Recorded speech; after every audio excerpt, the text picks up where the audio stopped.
السلام علیکم ناظرین، آپ دیکھ رہے ہیں آپ کا اپنا چینل روحانی وظیفہ اور ہیلتھ۔ ناظرین،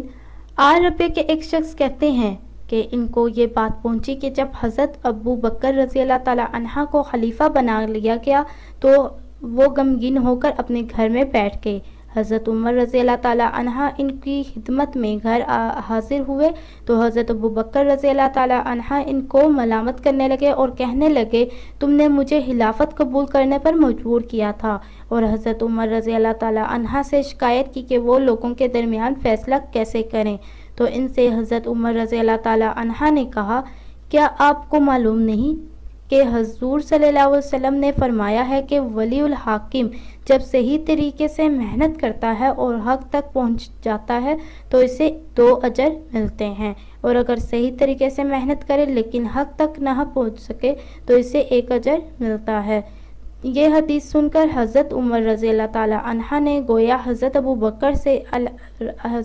بکر رضی اللہ تعالیٰ عنہ کا غم ہلکا کر دیا۔ حضرت ابو الرحمن بن عوف رضی اللہ تعالیٰ عنہ فرماتے ہیں، حضرت ابو بکر رضی اللہ تعالیٰ عنہ نے اپنے مرض الوفات میں ان سے فرمایا، مجھے صرف اس بات پر افسوس ہے کہ میں نے 3 کام کیے، اے کاش میں ان کو نہ کرتا، اور 3 کام میں نے نہیں کیے، اور اے کاش میں انہیں کر لیتا اور میں نے 3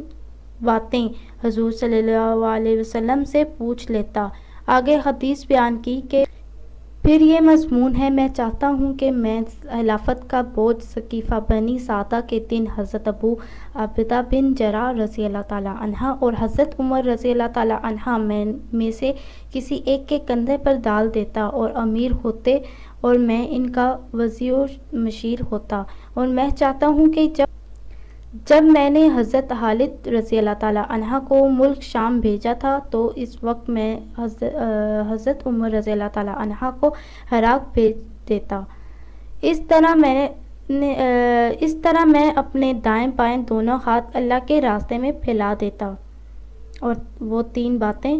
جنہیں حضور صلی اللہ علیہ وسلم سے پوچھنے کی میرے دل میں تمنا رہ گئی، ان میں سے ایک یہ ہے کہ میں حضور صلی اللہ علیہ وسلم سے پوچھ لیتا کہ یہ امیر خلافت کن میں رہے گا تاکہ اہل خلافت سے کوئی جھگڑا نہ کر سکتا، اور میں چاہتا ہوں کہ حضور صلی اللہ علیہ وسلم سے یہ بھی پوچھ لیتا کہ کیا اس خلافت میں انصار کا بھی کچھ حصہ ہے۔ اسی کے ساتھ اللہ حافظ، دعا میں یاد رکھنا نہ بھولیے گا۔